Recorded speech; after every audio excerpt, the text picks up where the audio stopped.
Hello, welcome to the channel. So, why am I posting about this? It's HybridV10 by Anthony Hamilton. Digest that for just a moment. So, what's going on?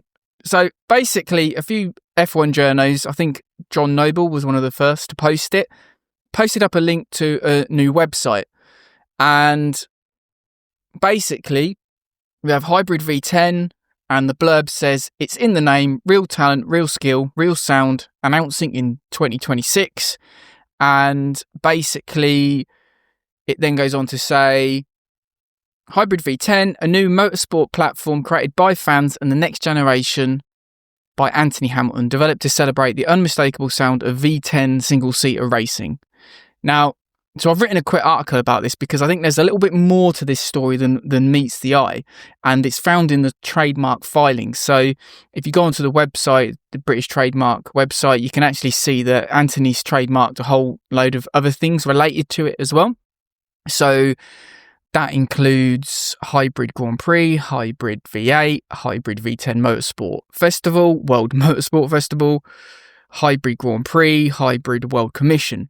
And now currently these are all under examination, apart from one which is pre-publication. So I'm not sure if that means they're fully signed off yet, but they're well on the way to it. Now, in 2023, on one of my old blogs, because I write about motorsport, not just karting, though, you know, that's my passion. But once you get in the realm of V10s and V12s, of course, I'm going to be interested. So I've sort of hypothesized quite a lot that everyone keeps on calling about rivals to F1, and I always sort of highlight that unless you bring something to the market that's more spectacular and that has all the sort of essential ingredients that make motorsport interesting, i.e. manufacturers, people competing for the best car, the best engine, not just spec.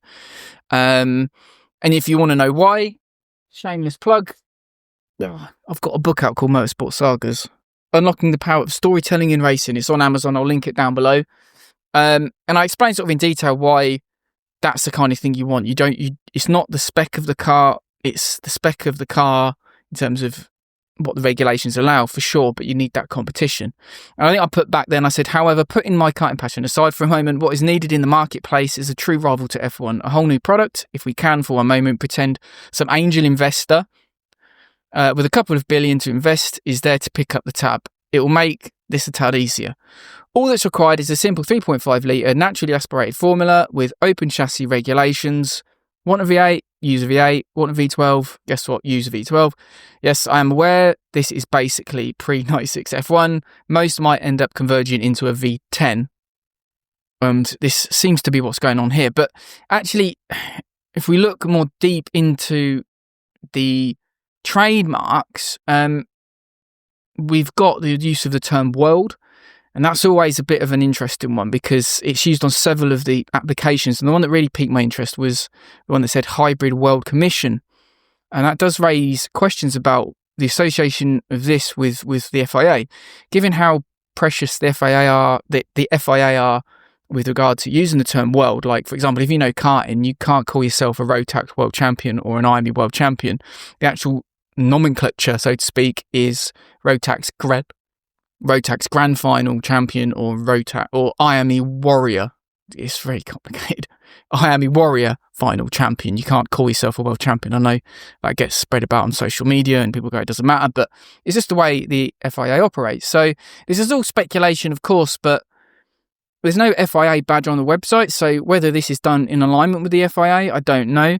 But if it isn't, then it's quite a project to undertake, considering the circuits you have to go to. So not much information at the moment, but I thought we'd bring you this breaking news because it's kind of cool. If this website is real and the trademarks are real, I don't see why they wouldn't be. It certainly suggests something is interesting on the horizon, because in the way I see it is, while F1 has the ingredients of a compelling motorsport, we all know the engines aren't right, are they? And next year they're not. They're going to be less right. So anyway, I know it's not my usual karting stuff, but who knows, if this gets 100,000 views, 200,000 views, I can put some money back into karting. And also, for those that are new to the channel, I've got a new book out called Karting Sagas. Forgotten Stories from the Sport's Golden Age. Out on Amazon now. Please go check it out. Bye.